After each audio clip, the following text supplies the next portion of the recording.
Hi, and welcome to our instructional video that is designed to make you a smarter gambler. My name is Steve Bourie, and I'm the author of the American Casino Guide, which is the #1 best-selling book in the U.S. on the subject of casino gambling and travel, and the only book that comes with more than $1,000 in casino coupons, including free rooms, free food, free shows, free gambling money, and much, much more. If you want to know more about me or my book, be sure to visit our website at americancasinoguide.com. In this video, I'm going to explain how the casino comping system works. And to start off, I guess I need to explain what a casino comp is, and it's really rather simple. Comp is short for complimentary, and it refers to anything that the casino will give you for free in return for your play in the casino.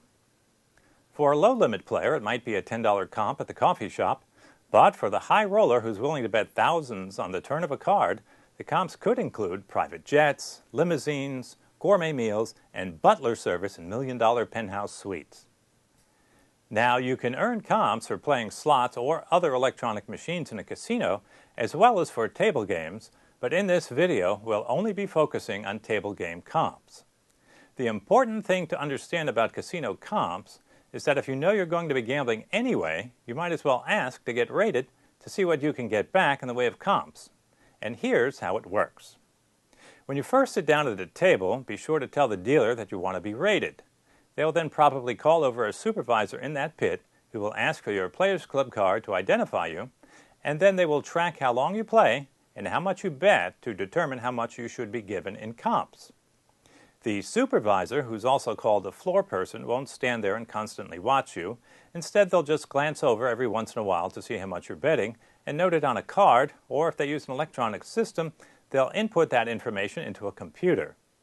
An important thing to keep in mind is that if you want to change tables, be sure to tell the floor person so that they can continue to track your play at the new table. Usually, a casino will want you to play for at least a combined total of 3 hours, and virtually all casinos use the same formula to calculate your comp value.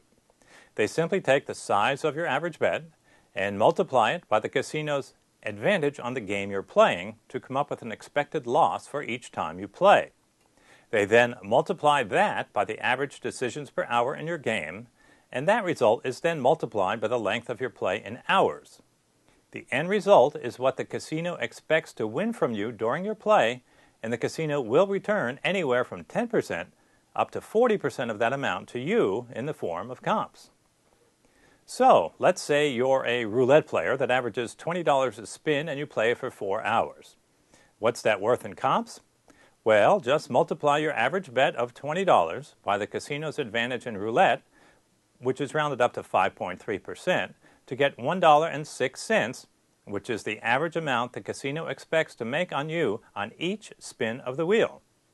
You then multiply that by the average number of decisions or spins per hour, which is 40, to get $42.40, which is the average amount the casino expects to make on you after 1 hour.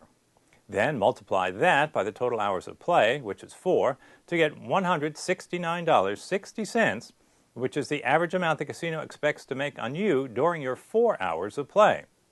Since the casino will return 10% to 40% of that amount in comps, you should qualify for a minimum of $16.96 to a maximum of $67.84 in casino comps. An important thing to keep in mind about comps is that you don't have to lose in order to qualify. The casino only asks that you put in the time to play. So, in our example, if after 4 hours of gambling, our roulette player ended up winning $100, they would still be eligible for the same amount of comps. One other thing to mention about comps is that some casino games, such as blackjack, require skill, and the casino may adjust its expected advantage over you depending on how well you play the game. For example, a good basic strategy player may be rated at only 0.5%, an average player at 1%, and a player who guesses how to play his cards could be 2% or higher. Another interesting example is that some casino games, such as craps, offer bets that have wildly different casino advantages. So sometimes adjustments are made in the equation when determining the casino advantage. For example, if you only make pass line bets and take the free odds, you could be rated at less than 1%. However, if you make a lot of hardway bets, you could be rated at a house edge of 9% or higher. So, there you have it. Now you know how to earn comps in the casino, and you also know the formula that is used to determine how much you will earn in comps.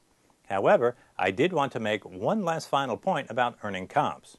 You should never bet more than you are comfortable with in order to earn more comps. This means that if you like to bet $10 a hand in blackjack, don't start betting $25 a hand just to earn more comps. What you want to do is earn comps for gambling that you were going to do anyway and not risk losing any extra money.